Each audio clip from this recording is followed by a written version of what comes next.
सत्राच्या सुरुवातीला नाशिकमधून मोठी बातमी। नाशिकमध्ये पहिल्यांदाच उपमुख्यमंत्री अजित पवार आणि छगन भुजबळ हे एकाच व्यासपीठावर येणार आहेत। सरकार स्थापनेनंतर नाशिकमध्ये पहिल्यांदाच हे दोन्ही नेते एकाच व्यासपीठावर येणार आहेत। मंत्रिमंडळात स्थान न मिळाल्याने छगन भुजबळ नाराज होते आणि त्यामुळे अजित पवार यांच्या नाशिक दौऱ्यात याआधी भुजबळ कुठल्या न कुठल्या कारणाने अनुपस्थित होते। मात्र नाशिकच्या राष्ट्रवादी कार्यालयामध्ये होणाऱ्या कार्यकर्ता मेळाव्याला अजित पवार आणि छगन भुजबळ एकत्र येणार आहेत। त्या छगन भुजबळ यांना मंत्रिमंडळात सन्मानाने स्थान मिळावे यासाठी राष्ट्रवादी कार्यालयासमोर बॅनर लावण्यात आलेले आहेत।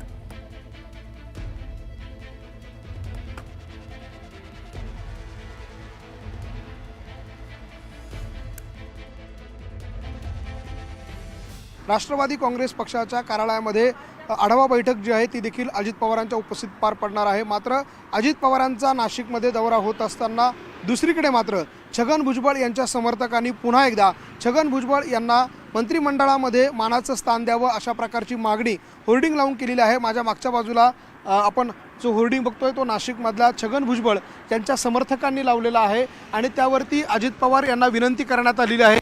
माननीय अजितदादा पवार आदरणीय छगन भुजबळ साहेबांना सन्मानपूर्वक मंत्रिमंडळात स्थान द्यावे ही नम्र विनंती अशा प्रकारची विनंती जी आहे ती या कार्यकर्त्यांनी केलेली आहे। त्यामध्ये राष्ट्रवादी युवक काँग्रेसचे हे सगळे पदाधिकारी आहे।